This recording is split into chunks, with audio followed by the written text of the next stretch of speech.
5 minutos. Gracias, presidente.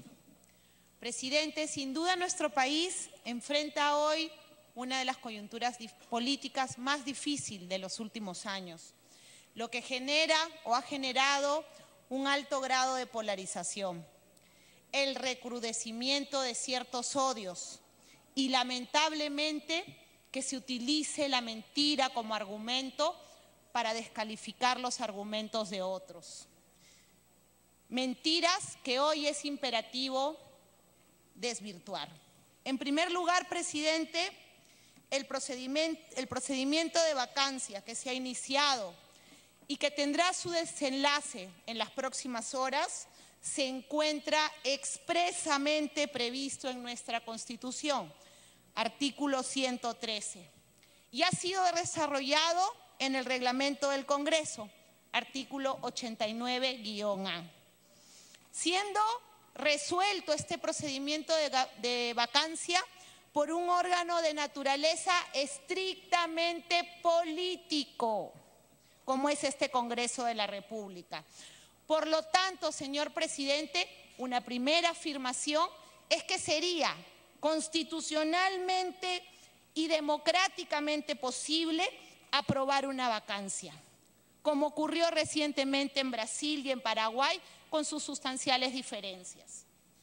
Si es que en este ámbito constitucional y democrático nosotros los congresistas renunciamos al ejercicio del balance y equilibrio de poderes y renunciamos a ejercer nuestro rol fiscalizador, tarde o temprano este se trasladará fuera de los cauces democráticos, llegando en algunas ocasiones y en forma violenta a las calles. Hoy, señores congresistas, nos toca liderar la lucha contra la corrupción, siendo este deber un deber irrenunciable, cuyo desconocimiento por nuestra parte podría originar un intenso movimiento social en las calles, también como ha ocurrido en Brasil y en Ecuador, por citar ejemplos en nuestra región. La decisión que adoptemos hoy, señores congresistas, será una decisión sustentada en criterios de naturaleza política y resuelto por un órgano político. No estamos imputando la comisión de un delito o una infracción constitucional, que para el caso no resultaría necesario. El procedimiento de vacancia, colegas, no puede y no debe ser equiparado con un proceso judicial. Sin perjuicio de ello, colegas, la naturaleza política de este procedimiento no enerva, no nos exonera de respetar el debido procedimiento, pero tampoco puede significar la incorporación de figuras o categorías jurídicas de índole judicial con el ánimo único de confundir a la población. Dicho en otros términos, no se puede equiparar un procedimiento parlamentario específico, como lo es el de la vacancia, que es de naturaleza estrictamente política, con un procedimiento penal, o un proceso penal para ser más exactos, que tiene una naturaleza estrictamente judicial. De ahí, por ejemplo, que no corresponda que exijamos fundamentos jurídicos de índole judicial en la motivación de nuestra decisión. En el presente caso, contrariamente a lo que se ha venido señalando en los medios, el debido procedimiento ha sido respetado y estamos seguros de que así se hará hasta el final. Se presentó en primer término una moción por parte de los colegas del Frente Amplio. La misma fue debatida y aprobada por 93 de los 130 congresistas presentes. Se corrió traslado al presidente del pedido de vacancia y pese a que el reglamento del Congreso le otorgaba solo 60 minutos, hoy hemos escuchado al presidente y a su abogado por más de 2 horas. Asimismo, se ha convocado a esta sesión en los plazos previstos en el reglamento, entre el tercer y 10º día luego de admitido el pedido, siendo que incluso hemos computado esos plazos en días hábiles, no calendarios. No se trata, pues, de una vacancia express. Se debe precisar, además, minuto adicional, que este procedimiento de vacancia también es distinto del juicio político. La acusación constitucional comprende dos procedimientos, el antejuicio y el juicio político. Este último que procede ante la infracción constitucional. En nuestro país solo se puede acusar al presidente por infracción constitucional de acuerdo al artículo 117. En consecuencia, colegas, para que proceda la vacancia no resulta necesario que se evidencie siquiera una infracción constitucional o un delito. Lo que corresponde existir a través de la valoración de naturaleza ética es que se acredite en primer lugar la conducta comisiva o omisiva, en este caso, la mentira por parte del presidente de la República. En segundo lugar, la gravedad de la conducta. Hoy día hemos escuchado al presidente decir, en la misma lógica de aquellos que inventaron no se ha caído, se ha derrumbado, decir que él no ha mentido, sino que ha sido una omisión. Y C, o 3, la aptitud de dicha conducta para anular su capacidad moral en forma permanente que le impida continuar con el cargo. Es obvio, colegas, y hoy día todos los hemos escuchado, que las mentiras sistemáticas que el presidente de la República le ha contado no solamente a la Comisión Lavallato, no solamente a este Congreso, no solamente a la opinión pública, sino a los más de 30 millones de peruanos, lo incapacitan para continuar a cargo de los destinos de nuestro país. Estamos ante una decisión política y no judicial, una decisión política y ética. Justamente teniendo en cuenta que se trata de una sanción moral y ética, nuestra Constitución, aquella de la que muchos denostan el día de hoy, ha previsto para estos casos una votación calificada, 87 votos. Finalmente, colegas, no dejemos que los odiadores de siempre, que hoy piden la renuncia de los señores vicepresidentes y el adelanto de elecciones, agudicen esta crisis política. A ellos les decimos, basta de mentiras, permitan un futuro distinto para nuestro país. La confrontación hepática no es la solución, pero brindar la corrupción tampoco lo es. Gracias. Gracias. Tiene la palabra el congresista Francesco Petrosi. 5 minutos. Gracias, presidente. Quiero comenzar diciéndole al país que, a mi entender, este es uno de los días más oscuros y difíciles que nos ha tocado vivir en toda la historia republicana del Perú. Señor presidente, daría cualquier cosa porque esto no estuviera sucediendo. Lamentablemente es la verdad. Es nuestra verdad haber llegado al punto que hoy nos reúne en el Parlamento. Yo siento que tengo la obligación de explicarle a la gente en un idioma simple y sin tecnicismos qué está pasando y por qué está pasando. Se ha especulado mucho y con mucha irresponsabilidad. Primero, este no es un juicio penal, es un proceso político que no se basa en las presuntas faltas de ética que el señor Kuczynski podría haber cometido durante su labor como funcionario público y como ministro de Estado.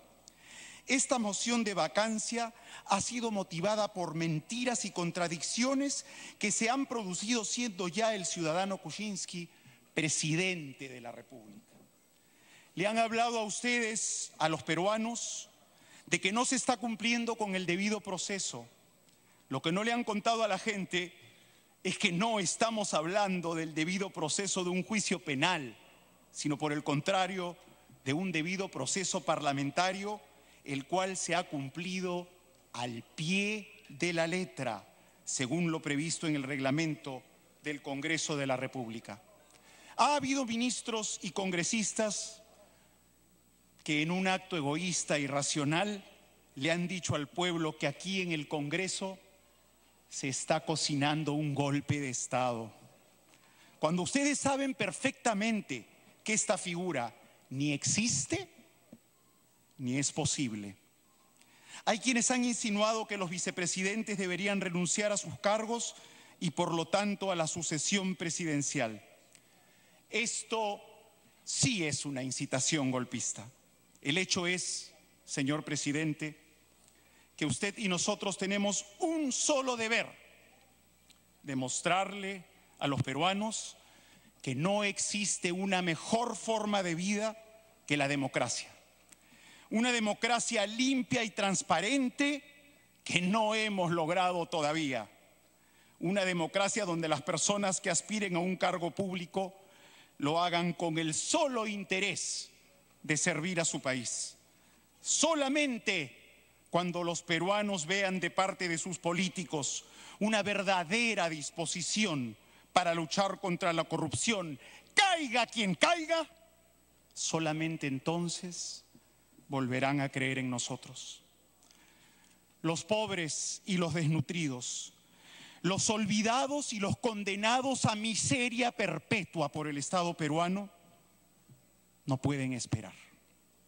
Hoy los colores políticos y las personas deberán ceder ante la importancia del bien supremo, que es sin duda el progreso y bienestar de nuestro país, nuestro hogar, nuestra nación. Gracias. Muchas gracias. Queda un minuto adicional para su bancada. Congresista Milagros Takayama, 5 minutos.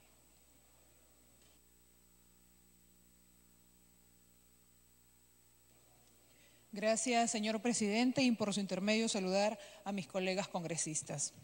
Señor presidente, el día de hoy el Perú alza su voz, se pone de pie y aúna esfuerzos para desterrar a nivel nacional, regional y local la corrupción. Y por ello es que a Fuerza Popular no le tiembla la mano para hacerlo efectivo, toda vez que el daño producido por la empresa Odebrecht atiende a un flagelo que pone en riesgo la política, la economía y la sociedad de nuestro país. Colegas congresistas, Odebrecht y sus empresas asociadas representan para nuestro país un símbolo de corrupción, la cual viene extendiéndose a gran escala e impunidad a nivel de América Latina y mundial. Por su parte, señor presidente, en mi región, en la región Lambayeque, no ha sido ajena ante la consistente e inmensa red de sobornos que se ha desencadenado a lo largo del país.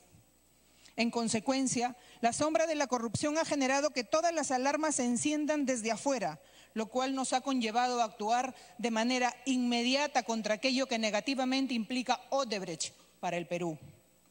En el año 2004, en mi región, surge la necesidad e importancia de alcanzar el tan esperado anhelo lambayecano, denominado en aquel entonces Proyecto Olmos, para aprovechar satisfactoriamente la irrigación de las tierras y la generación hidroenergética que se debe culminar en principio dentro del término de 20 años, para lo cual fue la empresa Odebrecht quien ganó el proceso de licitación por un importe de 601.843.876, sin perjuicio del endeudamiento suscrito con la Corporación Andina de Fomento, la cual ascendía a 77 millones.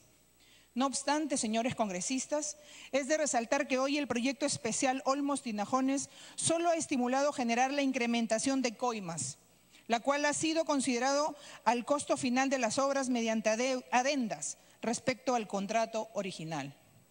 Es decir, en ningún momento se generó la tan esperada irrigación, el incremento de la empleabilidad, potenciar la energía hidroeléctrica, estabilizar la economía nacional y fomentar la fluidez del comercio internacional.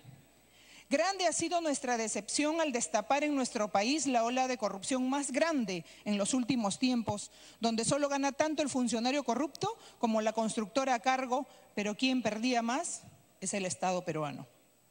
Señores, la empresa Westfield Capital y First Capital sí estuvieron estrechamente vinculadas con el presidente Kuczynski, cuando aún ejercía el cargo de ministro de Economía y Finanzas y como premier en el gobierno de Toledo.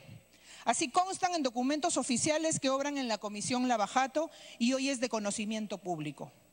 Así como los brindados por la División de Corporaciones del Estado de la Florida.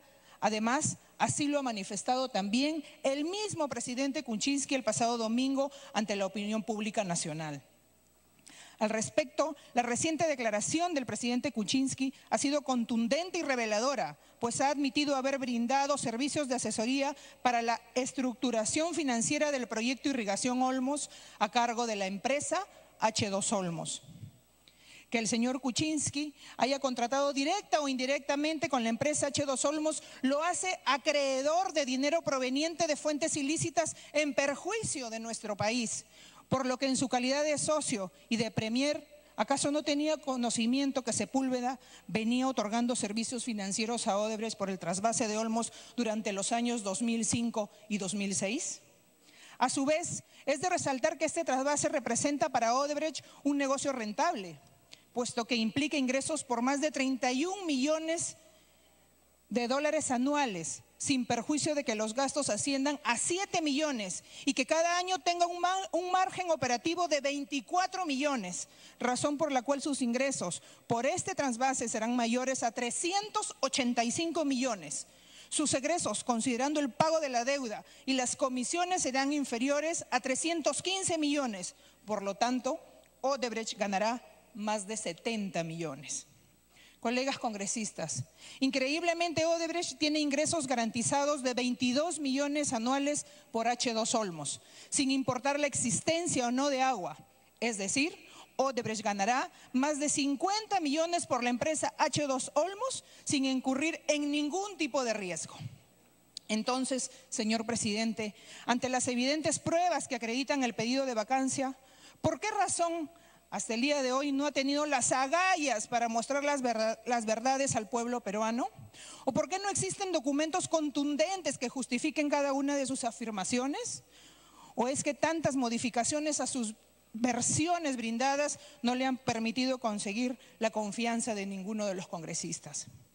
Claro que es reprochable la conducta del presidente de la República al negar en reiteradas oportunidades y con ahínco no haber tenido relación de ningún índole tanto con las constructoras brasileñas y con sus consorciadas vinculadas al caso Lavajato. Existen quienes han manifestado que se está vulnerando el debido proceso, porque se le ha dado la oportunidad de ser escuchado. Minuto adicional. Que se le está vulnerando la presunción de inocencia, que no ha sido motivado el pedido de vacancia, entre otros derechos supuestamente vulnerados. Sin embargo, pareciera que olvidan o desconocen que este procedimiento que se le está siguiendo al presidente de la República es una vacancia presidencial y como tal no podemos desconocer lo establecido en la Constitución respecto a la figura de la vacancia presidencial en el artículo 113, numeral 2, el mismo que refiere: la presidencia de la República vaca. Inciso 2, su permanente incapacidad moral o física declarada por el Congreso de la República. En tal sentido, en ejercicio del deber de fiscalización y control político que ejercemos los congresistas por encargo del pueblo y consagrado en la Constitución, decidiremos de manera democrática con respecto al derecho al debido proceso vacar al presidente de la República por incapacidad moral. La vacancia ha sido propiciada por el mismo presidente de la República desde el momento que mintió a todo el país, señor presidente. Y no solo eso, él sabía de los contratos que la empresa de su socio y discípulo Gerardo Sepúlveda mantenía con la empresa corrupta Odebrecht. Eso explica por qué temía en acudir a la Comisión Investigadora Multipartidaria Lavajato cuando fue invitado hasta en 3 oportunidades, a fin de declarar sobre diversos temas vinculados al objeto de la misma. Y es que mediante oficio número 05 del 2017, de fecha 23 de octubre, el señor presidente Kuczynski respondió a la Comisión Lavajato de manera categórica en la página 7 de dicho documento que nunca tuvo relación profesional ni comercial con las constructoras brasileñas ni con sus consorciadas peruanas que públicamente vienen siendo vinculadas al caso Lavajato. Es decir, por un lado afirma que no brindó ningún servicio a las empresas brasileñas, pero el sábado 9 de diciembre el presidente Kuczynski reconoció que brindó asesoría en el proyecto H2 Olmos, donde estuvo involucrada la firma brasileña. Le va a dar un minuto adicional de su bancada. Gracias, señor presidente. Asimismo, el día 12 de diciembre, el representante de la empresa Odebrecht en el Perú presenta escrito dirigido a la Comisión Lavajato donde detalla la lista de asesorías que había realizado el presidente Pedro Pablo Kuczynski en su entorno más cercano a la empresa brasileña Odebrecht cuando era ministro y que se calculaban en más de 5 millones de dólares. Señor presidente, merecemos un Perú libre de corrupción e ineptitud, libre de sobrevaloraciones en las diversas obras que nuestro país tanto requiere para mejorar la calidad de vida de todos los peruanos.